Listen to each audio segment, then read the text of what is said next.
Hello, friends and fans. Michael Pierce from Michael's Health Answers. I'm here for a practice run for a speech I'm going to be giving at Toastmasters later today, and I wanted you guys to be the first ones to hear it. I also want to practice it for my timing because I'm supposed to get this down between 8 and 9 minutes, and I tend to ramble on, as anybody watching these videos will know. So I'm going to start right now. The myth that you don't understand could kill you.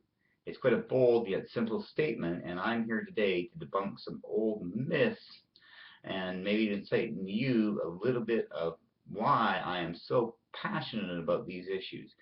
When I was growing up, it was older men that were dying from heart attacks. Proof of this was in my own family tree. Both my paternal and my maternal grandfathers had died at age 65 of, you guessed it, heart attacks, both within 6 months of retiring from 40 to 50 plus an hour a year career jobs. You guys know what what a job stands for, or jobs, Jobs?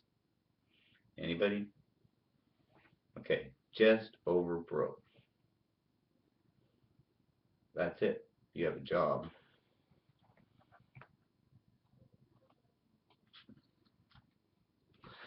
Myth number one: old men die from heart attacks.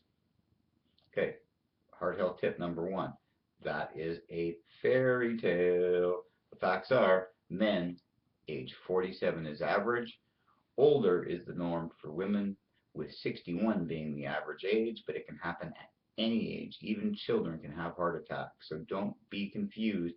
If there's chest pain and it's persistent for more than half an hour, no matter what the age is, take the person to the hospital, get them checked out. You could be saving the life of somebody you love. In order to dispel some of these common myths, I have been working on how to share why the common myths increase your risk factors. Myth number two: you can die from a broken heart.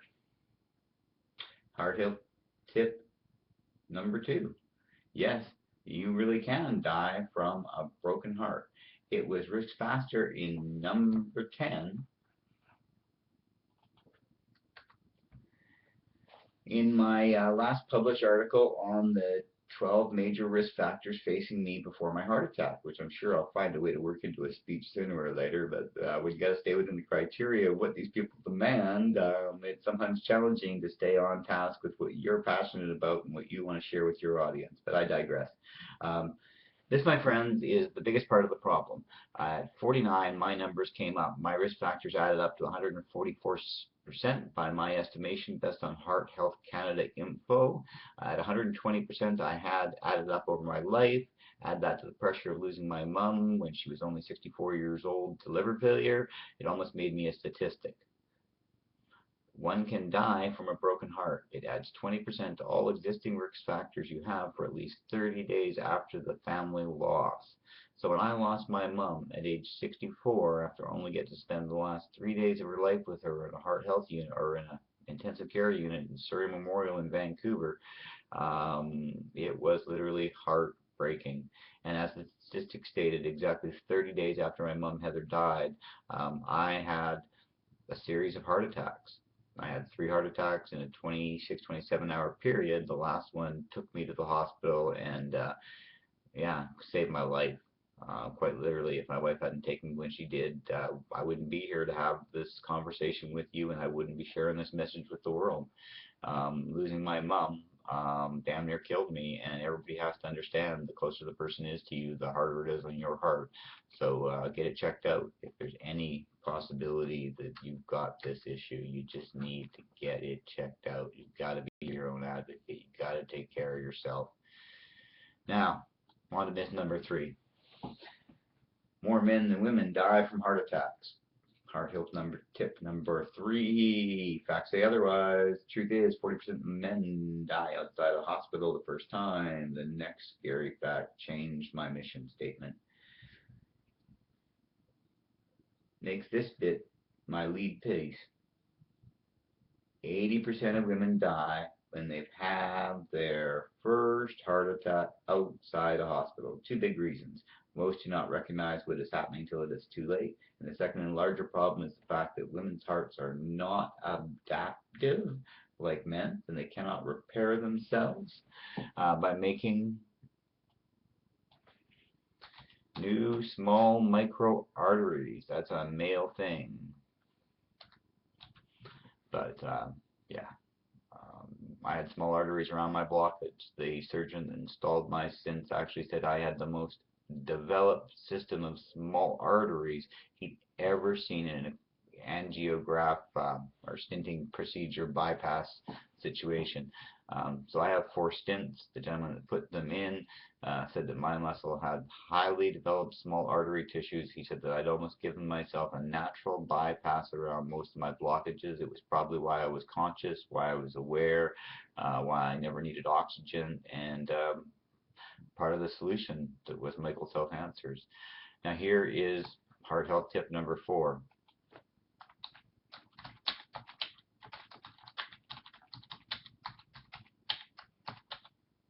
That's right, I'm typing as I go. 50% of these people, that's people that have had heart attacks of either gender, do not survive 5 years from having their heart attack. Their muscles were permanently damaged during the heart attack, and then that shortened their lifespan. Once your heart muscle is damaged, the medical papers say it cannot be repaired. I would argue that, but we have no substantial medical proof since last time I checked, nobody was going to sign up for a double-blind clinical trial to see if there was muscle damage once they'd had a heart attack. You could imagine not only would the doctors not do this sort of medical testing, that you, even if they were willing to do it, you couldn't find guinea pigs or willing human beings to put their heart muscle at risk, because half the people participating in a double-blind test have to be the guinea pigs. So here's what lights my fire. It gives me a burning desire to share what works, to get the word out, so to speak. I don't mean that in a religious connotation, but it really could be considered that. I am a wellness warrior. So, to make this dramatic, imagine taking your car to a garage. The sign on the wall says, all cars serviced here, only 50% will be on the road in 5 years.